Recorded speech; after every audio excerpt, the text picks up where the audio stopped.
Standing committee के chairman Shamim Abdullah की क़यादत में वार्ड नंबर 13, 14, 15 और 16 के कांग्रेसी कारपोरेटर्स की जानिब से कदीम मोंढे में कांग्रेस की जनसंघर्ष यात्रा का शानदार इस्तकबाल किया गया।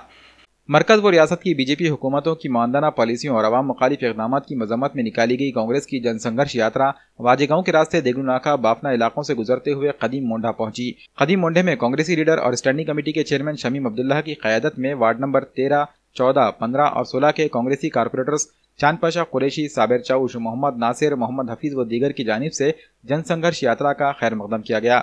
यात्रा में शामिल MP अशोक चौहान, आरिफ नसीम खान, वजाहत मिर्जा, राधा कृष्ण विखे पाटिल व दीगर की गुलपोशी की गई। इसका मकसद ये है, महंगाई, पेट्रोल डीजल, भ्रष्टाचार, ऐसे कई मुद्दे हैं जिसको संघर्ष यात्रा में लेकर हमारे नेता अशोक राव जी चौहान साहब निकले हैं। इंशाअल्लाह आने वाले वक्तों में दिल्ली की सरकार कांग्रेस की होगी और महाराष्ट्र की भी सरकार कांग्रेस की होगी। ये जन जागरण रैली, ये इसको लोगों को जागरूक कर कर ये हम आने वाली सत्ता हमारी होगी।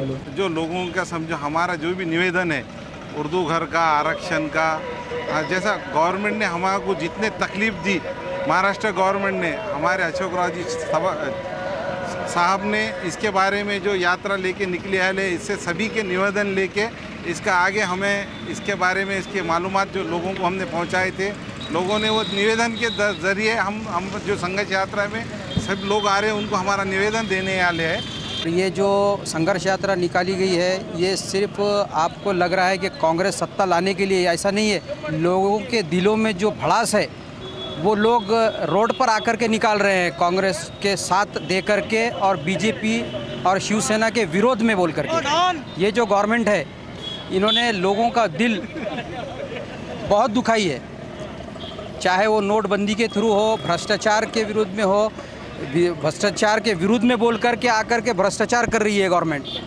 और शेतकरी के विरोध में काम कर रही है गवर्नमेंट। तो इसलिए ये संघर्ष यात्रा आज तक तो बहुत ज़्यादा सक्सेसफुल हुई है और इंशाल्लाह आगे भी सक्सेसफुल रहेगी।